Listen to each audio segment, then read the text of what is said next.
Nggak, Anda pernah coba simulasi survei nggak untuk wali kota Padang itu? Oh, sudah ada beberapa nama, tapi bukan jaminan popularitasnya ya. Popularitasnya. Ada beberapa nama yang memang disebut-sebut publik gitu ya. Misalnya Fadli Amran. Kemudian ada nama Herman Safar. Untuk masuk Padang? Ya, ada nama, ya tentu kepala daerah ya. Ada nama tokoh-tokoh juga. Safri Alkani ya, nama ya. DPRD, ketua DPRD ada nama Evi Yadri gitu juga kan. Dan banyak nama-nama menurut saya yang memang ya itu kan popularitas dan top of mind masyarakat saja. Oke. Kayaknya baik di provinsi 2024 maupun yang kabupaten kota lah ya. Kota itu peluang yang muda ini gimana menurut Ali? Karena yang tua juga sudah kehilangan stok kita, karena masih stok yang lama kayaknya udah nggak berani lagi. Betul. Paling-paling yang akan bertandung ulang ya. Kita sebut aja misalnya paling Buya. Atau ini nanti Pak Mulyadi yang masih mau minat nih kayaknya kan. Itu yang level senior. Nah di bawah itu.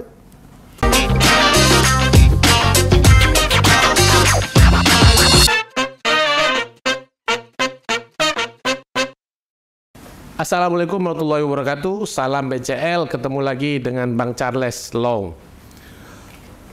Para pemirsa, para penonton BCL di langgam.id, sudah lama kita nggak bertemu. Ini perdana ya, kita tayang di bulan suci Ramadan. Dan memang temanya pas juga, kebetulan lagi hangat-hangat juga terkait dengan tema politik yang hari ini menghiasi Kota Padang. Bersama saya sudah hadir narasumber mumpuni. Beliau abang saya, Profesor Asri Naldi. Dulu pernah kita undang, tapi waktu itu masih belum guru besar ya. Sekarang sudah guru besar. Ini perdana nih Daal kita undang di BCL dalam status sebagai guru besar. Gimana kabar Daal? Alhamdulillah sehat, Charles, mudah-mudahan sehat. Kita itu sepertinya enggak pernah ketemu. Iya, namanya dengar-dengar di kampus. Padahal di fakultas itu sebelah. Jadi memang karena bulan puasa jadi kafe itu enggak buka. Oh ya, di kafe. Ya, betul. Sehingga ini seolah-olah kita jarang bersilaturahmi ya. Tapi BCL ini menjadi jembatan silaturahmi. Nah, tema kita hari ini sebenarnya ada yang cukup menarik di Kota Padang ya. Tiba-tiba wali kota Padang mengirimkan nama untuk diusung atau dipilih sebagai calon wakil wali kota yang akan dipilih oleh DPRD. Nah, dulu saya ingat betul beberapa kali kita juga diskusi, saya juga pernah diundang mendiskusikan itu. Ini seberapa penting sih kehadiran wakil wali kota Padang di Kota Padang untuk mendampingi Bapak Wali Kota Pak Henry Septa. Nah, apalagi kemudian waktu yang dipersyaratkan oleh peraturan perundang-undangan ya, terutama PP itu menyatakan 18 bulan.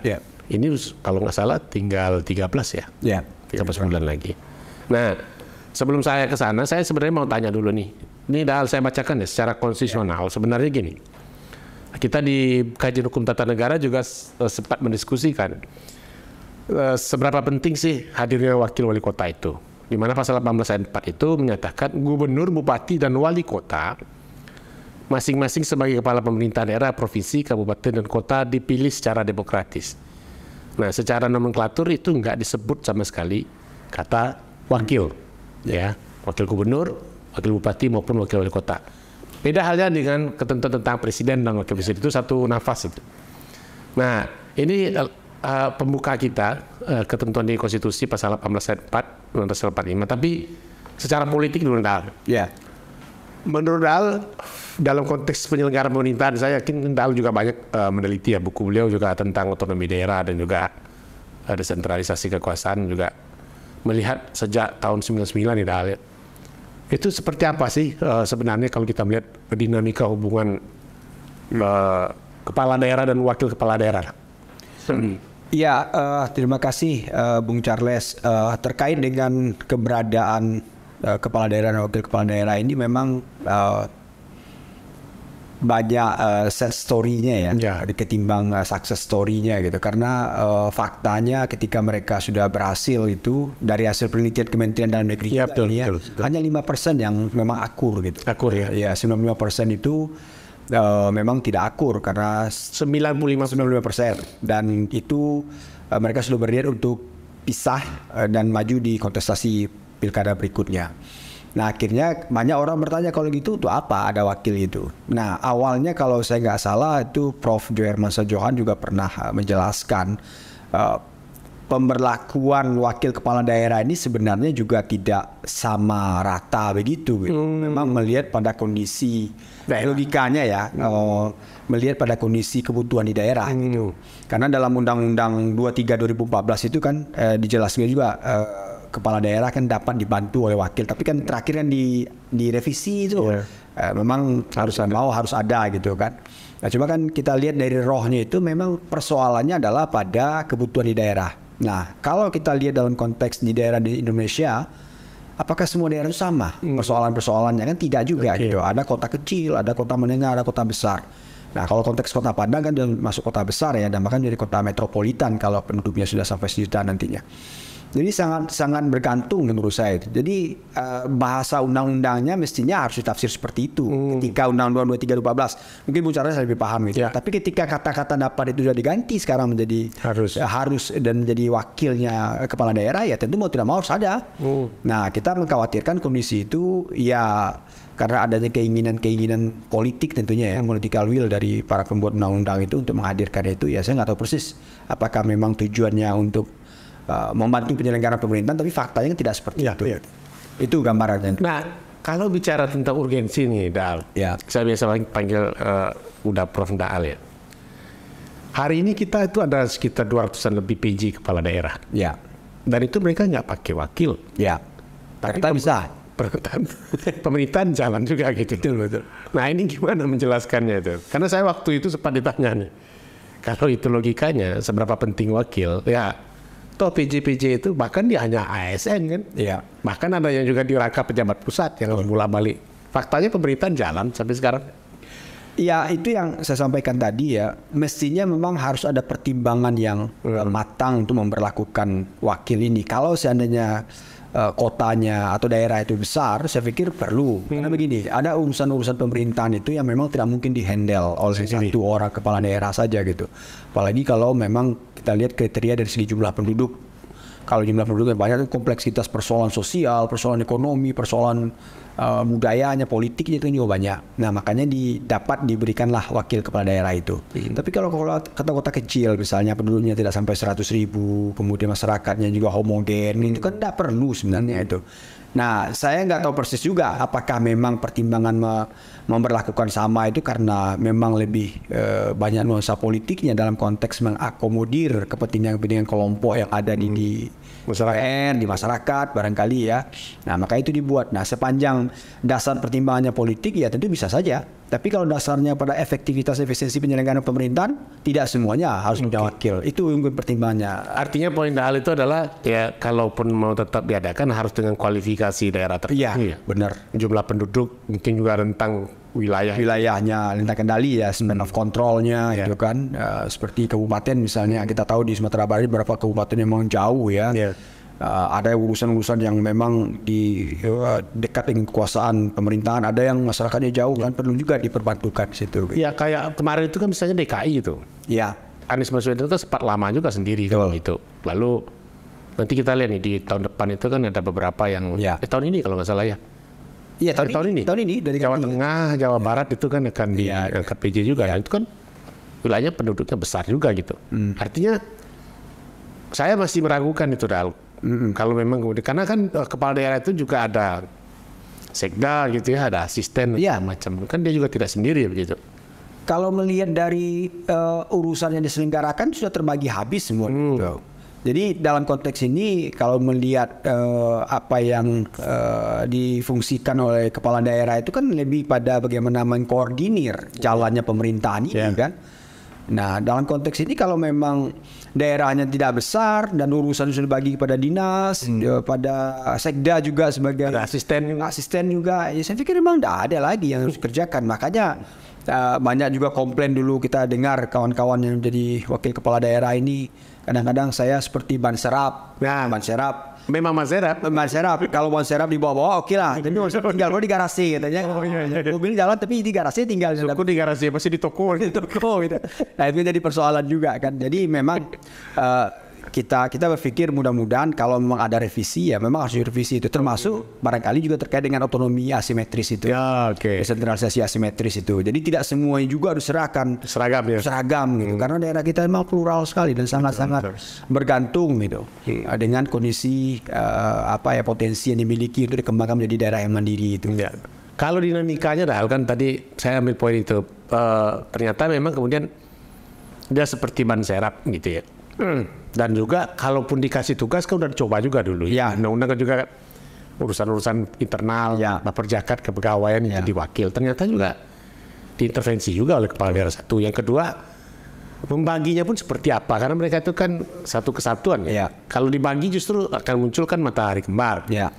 Nah faktanya kan kalau dari pengamatan Dal nih, dan juga hasil kajian mungkin ya, penelitian Dal, seberapa efektif mereka itu hadir? Jangan-jangan memang nggak ada kerjaan gitu. Karena setahu saya mereka juga rata-rata kalau yang mesra ya, yang 5% tadi pun itu paling dapat delegasi untuk buka-buka acara gitu, lebih rapat gitu.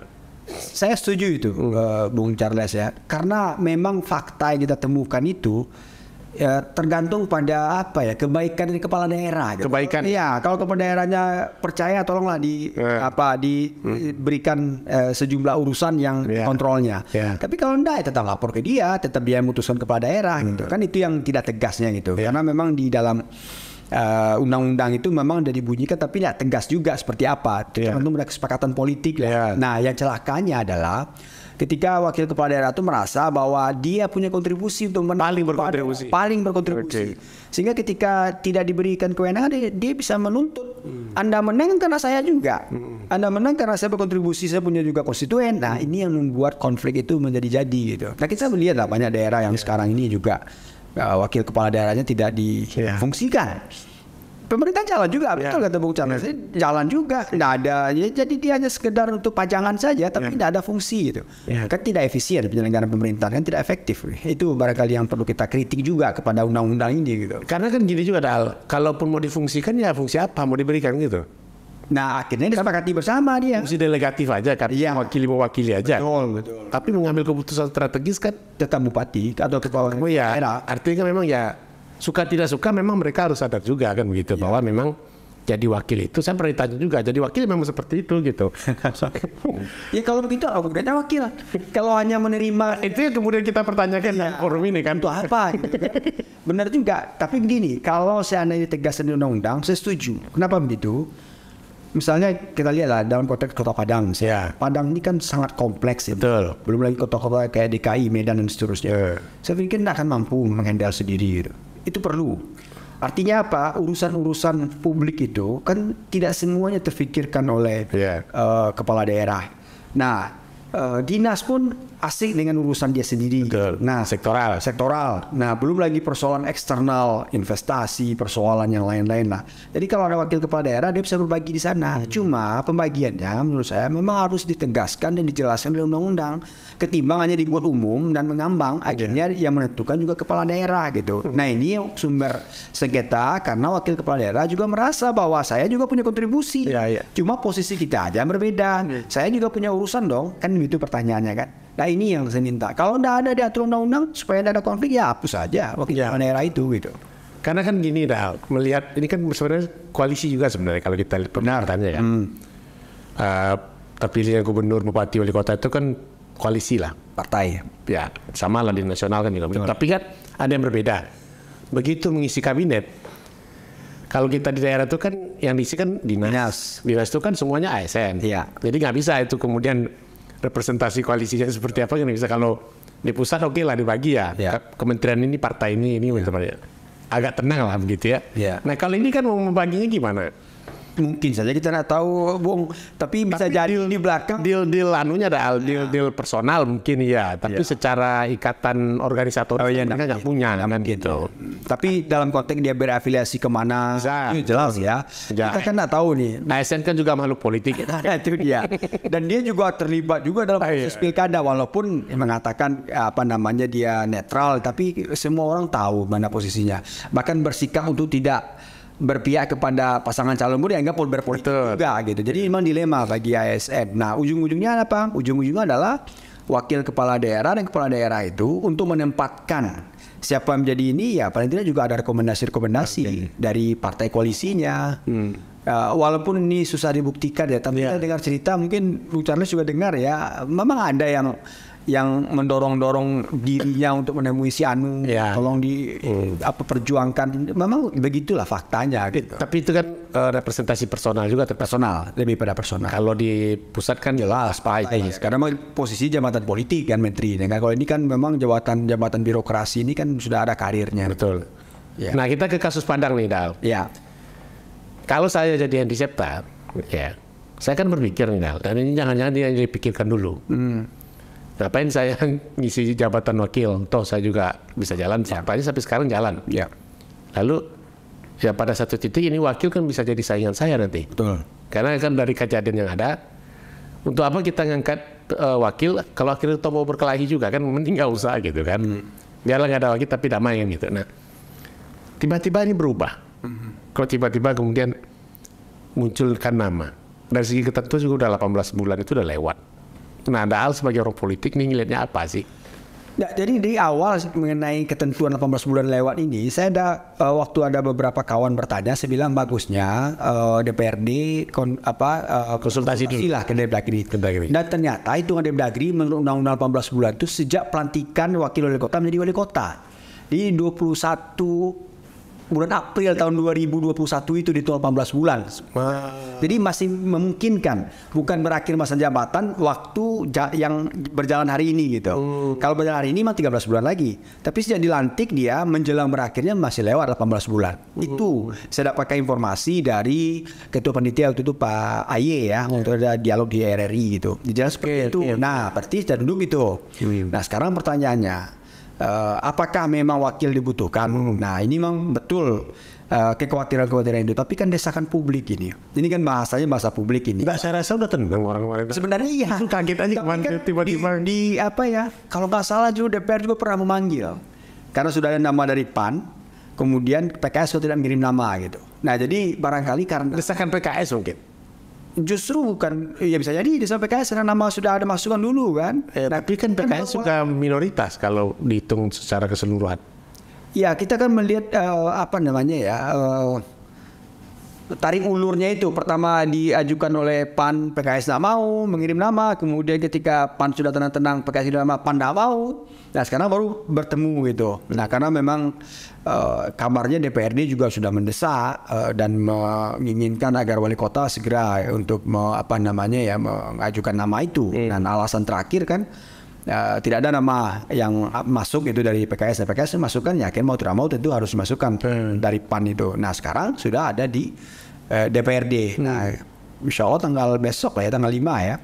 Itu sudah dipilih ya. Kita lihat lah gimana dinamikanya. Tapi kalau melihat kebutuhan Kota Padang, kalau saya sih pribadi terlepas dari apakah dia berkontestasi nanti, memang Padang perlu. Tapi nanggung kan? Iya, nanggung itu kan relatif. Tapi paling tidak begini, melihat Bung Charlie kan warga Padang, coba lihat Padang ini gimana kondisinya gitu. Satu yang menjadi ikonnya Pantai Padang, coba lihat. Kena semeraut lagi.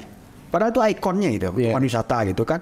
Nah, kenapa itu? Apakah tidak mampu wali kota? Ya karena memang terlalu banyak urusan sehingga lupa dengan urusan-urusan yang menjadi sorotan publik gitu. Belum lagi persoalan infrastruktur, jalan yang tambal sulam kadang-kadang udah ada rusak lagi ini gitu kan. Nah, berapa lama orang komplain baru dibuat. Ya bukan berarti tidak mampu, tapi mungkin tak terfikirkan lagi gitu. Dengan banyaknya persoalan-persoalan ini. Jadi kalau ada wakil, kalau didelegasikan, ya mudah-mudahan lah kita berharap. Tapi kalau udah juga ya gimana lagi, sudah takdir kita sebagai warga kota. Karena kan kita di Sumbar ini kan ada kasus itu nama saya misalnya. Ya. Kan kosong juga tuh. Aman-aman aja. Karena meninggal kan. Ya meninggal. Iya ada tuh laporan kan. Nggak ada tuh desakan itu. Saya juga Padang ini kalau desakan publik kemarin saya merasa momennya udah lewat ya. Iya, sebenarnya memang udah lewat. Tapi nggak tahu lah. Saya kayak gitu tiba-tiba muncul gitu kan. Ya itu hak orang partai lah. Tapi kan PAN, kalau PAN dibilang mendesak, ketua PAN kan beliau sendiri. Iya. Nah, kan begitu. PKS mendesak, PKS minoritas. Tapi udahlah itu urusan partai lah itu. Tapi paling tidak kalau melihat dinamikanya ya gimana sesungguhnya, kan banyak orang yang bertanya siapa yang berpeluang menang gitu, itu pertanyaannya kan. Nah, ini kan uji test case juga ini. Orang mengatakan bahwa PKS itu sangat populer di grassroots. Oke. Dan dia kalau Tapi ini kan pemilihan DPRD. ya, makanya kita ingin buktikan konsistensi DPRD ini. DPRD mau tahu itu kan bakar rumput. Coba lihat DPRD. Kalau menang PKS berarti tesis yang mengatakan bahwa PKS tidak kuat itu faktanya memang dia kuat. Kita tunggu hasil. Kalau dia menang. Kalau dia menang. Oke. Berarti secara infrastruktur baik di grassroots maupun di lembaga politik dia kuat gitu. Oke, ini untuk advice politik buat Pak Henry Septa nih, Dal. Kira-kira menurut Dal nih, wakil yang diajukan 2 ini, itu potensi nggak sih jadi rivalnya nanti di 2024? Berpotensi. Kenapa tidak? Memang berpotensi. Even yang satu itu tetap dari PAN gitu. Tetap. Iya. PAN itu kan Pak Henry Septa ini kan hanya di DPC Kota Padang. Oke. Kalau di DPP perintahkan bahwa ini perintah partai gimana? Kita kan nggak tahu juga. Nah, kemudian dari fakta di masyarakat kalau elektabilitas wakilnya ini walaupun dari PAN lebih tinggi kan bisa dipaksa juga. Sama dengan sekarang Puan Maharani dengan Ganjar misalnya kan dari fakta empiriknya bahwa yang didukung itu Ganjar kan dilema bagi PDI sekarang ini. Walaupun Puan posisi yang sangat strategis. Nah begitu juga PAN apalagi wali kota menurut saya. Kalau saya nangkep berarti jangan-jangan ini perintah DPP ya? Bisa jadi perintah DPP gitu. Bukan kebutuhannya kondisi, bukan kebutuhannya wali kota ya? Bukan kebutuhan wali kota ya jalan aja. Karena saya ingat dulu salah satu fungsionaris PAN bilang gitu. Iya. Mereka udah minta semuanya jangan diisi lah katanya kan. Faktanya kan diisi. Analisis saya juga begitu dah. Jadi gini, pada akhirnya nanti kan kalaupun dia ngambil PAN ya, yang Pak Elkos ya misalnya, Pak Elkos jadi wakil. Begitu konsentrasi di pilkada, nggak mungkin nih kan Pak Elkos sama Pak Henry ini duet kan? Berpasangan. Nggak mungkin kan? Nggak mungkin. Iya kan? Kecuali partai ini memaksakan diri dalam tertib ya. Iya. Tapi kalau apa berat. Nah, artinya kan harus pilih salah satu. Betul. Kalau mau didorong di wakil jadi wali kota. Ya. Nah, artinya untuk tidak jadi saingan, kalau akan jadi saingan pasti akan didorong salah satu dan dipilih. Tadi kata Dal itu siapa yang lebih tinggi. Ya. Atau memang ini panggung juga buat Pak Elkos untuk di yang posisi lain gitu. Posisi lain kalau kita lihat dari agenda politik kita kan pemilu legislatif. DPR RI ini Udah lewat kan paling untuk 2000 berikutnya gitu kan. Tak mungkin juga dia sedang menjabat. Jadi Pak Elkos ini mungkin ya dia nggak mungkin 2022 ngambil untuk DPR RI enggak ya? Kecuali dia kalah sekarang kan. Kalau dia nyobain kan mungkin juga dia mengajukan diri kan. Kecuali dia Oke. Jadi persoalan sekarang ini berarti Pak Elkos ini peluang terbesar internal PAN ya? internal PAN Untuk menjadi alternatif selain Henry Septa. Atau barangkali kalau mau PAN punya kursi nanti di provinsi bisa ditawarkan sebagai wakil gubernur barangkali atau betul itu kan kita nggak tahu gitu kan. Nah itu ya. Kalau melihat dari kondisi kontestasi di legislatif sudah tertutup dia. Nah, ya. Kalau memang dia menjadi wakil wali kota gitu. Apalagi balihonya kan baliho dia Memang nggak ada kan? tersebar di Padang. Nggak ada. Ada baliho yang lain kan? Iya. Tapi kan beliau di dapil Sumbar 2 kan. Kan tidak pas juga kalau ngambil di Padang. Nah itu jadi persoalan kan. Tapi saya melihat memang kebutuhan lebih kepada kebutuhan DPP menurut saya ini ya. Jadi memang senarionya untuk apa? Mungkin gini lah. Ini kita coba berandai-andai karena kita ada penjelasannya. Boleh lah ya. Kita aja lah. Atau jangan-jangan memang untuk jaga-jaga ya. Kalau seandainya nanti Henry Septa sebagai incumbent tidak terlalu kuat, ini Pak Elkos bisa muncul sebagai alternatif di internal PAN. Padang ini kan barometer dan semua orang berminat untuk jadi kota Padang. Iyalah. Nah, dengan melihat kondisi seperti itu kan perlu dicari alternatif yang dari kader sendiri. Jadi mau tidak mau ya Elkos ditarik gitu.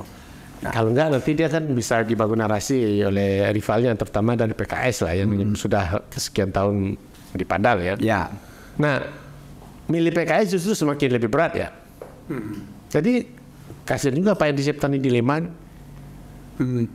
Ngambil dari PKS bukan tidak jelas jadi rival pasti jadi rival kan ya, atau udah bikin perjanjian akan kompak untuk periode kedua nanti pasangan lagi sama PKS mungkin nggak itu? Kalau melihat dari diskusi dan informasi dari beberapa kawan itu kan dari awal kan PKS minta bertemu dengan Pak Wali Kota ya untuk mendudukan wakil ini gitu karena memang faktanya koalisi ini kan memang dibangun berdua gitu dan posisi itu bisa dibagi gitu. Tapi kan dari informasi kawan-kawan di PKS kan untuk bertemu Pak Henry Septa ini sulit waktunya gitu. Apakah sulit untuk bertemu atau memang tidak mau bertemu kita nggak tahu. Tapi jelas seperti itu. Nah Kalau misalnya Bung Charles sampaikan bahwa ini sudah ada deal, berarti ada perubahan itu. Bisa saja nanti berpasangan gitu. Tapi siapa yang jamin gitu dengan melihat kondisi seperti ini? Mohon maaf barangkali ya, dengan melihat banyaknya kepala daerah di kota-kota lain ya yang berbeda dengan Kota Padang yang juga punya prestasi. Saya pikir berat juga untuk PKS untuk mempertahankan Pak Henry Septa ini gitu. Kalau memang melihat ya dalam kondisi seperti itu gitu. Jadi memang harus berpikir di luar apa yang diasumsikan oleh publik. Dia harus bisa mencari alternatif dan PAN harus berpikir seperti itu menurut saya gitu. Oke. Saya mau ambil rahasia dapur Daal nih. Udah ada survei tentang itu belum? Belum. Karena kan bergantung pada hasil legislatif juga. Nggak, Daal pernah coba simulasi survei nggak? Untuk wali kota Padang itu? Oh, sudah ada beberapa nama, tapi bukan jaminan popularitasnya ya. Popularitasnya. Ada beberapa nama yang memang disebut-sebut publik gitu ya. Misalnya Fadli Amran. Kemudian ada nama Herman Safar. Untuk masuk Padang? Ya, ada nama, ya tentu kepala daerah ya. Ada nama tokoh-tokoh juga. Safrial Kani ya, nama-nama ya. DPRD, ketua DPRD ada nama Evi Yadri gitu juga kan. Dan banyak nama-nama menurut saya yang memang ya itu kan popularitas dan top of mind masyarakat saja. Oke.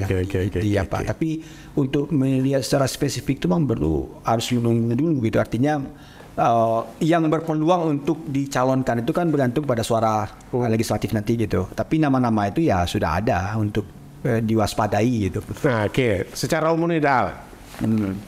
Sebelum kita tutup nih, saya melihat ada tren tokoh muda ya di Sumbar, betul, dan muncul semua ya. Nanti kita sebutlah satu-satu supaya kita nggak berpihak ya. Dan kita berharap memang orang muda. Iya, muda. Kayaknya baik di provinsi 2024 maupun yang kabupaten kota lah ya. Kota itu peluang yang muda ini gimana menurut Dali? Karena yang tua juga sudah kehilangan stok kita, karena masih stok yang lama kayaknya udah nggak berani lagi. Betul. Paling-paling yang akan bertandung ulang ya. Kita sebut aja misalnya paling Buya. Atau ini nanti Pak Mulyadi yang masih mau minat nih kayaknya kan. Itu yang level senior. Nah, di bawah itu.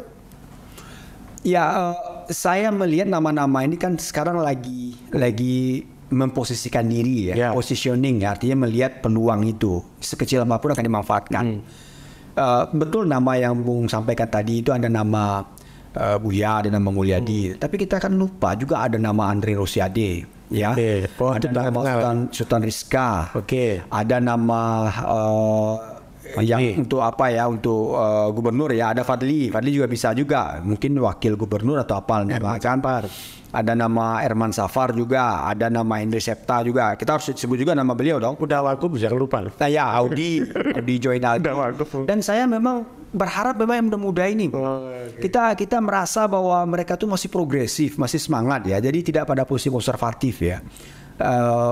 Bukan mengabaikan yang tua-tua, yang tua-tua itu cukup jadi soko guru lah, dia menasehati gitu. Tapi yang muda masih punya energi, inilah kita harapkan di Sumbar. Karena alternatif tokoh mudanya banyak. Dulu mungkin bisa kita terima lah, karena juga yang muda kan belum muncul. Ya, sekarang kan banyak, ada Valdo, ada Febri Diansah juga yang pernah juga disebut-sebut mau maju dulu. Saya masih ingat juga tuh. Saya pikir banyak tuh. Ada Beni juga di Sejunjok. Beni Yuswir itu juga alternatif. Ada Zigo juga di Solo Selatan. Bukan tidak mungkin ada di Padang juga. Di siapa yang yang ketua Golkar yang ini kisah itu juga muda. Kita dorong. Saya berharap memang yang muda. Kita berharap seperti itu sehingga Sumbar yang katanya banyak stok itu jadi bergerak semua gerbong itu. Tapi kalau yang hanya pada toko yang sudah berpengalaman kapan bergerak gerbong-gerbong ini, kader kepemimpinan kita stoknya mandek jadi. Tapi kan kadang-kadang kan biasanya kan digandeng Dal.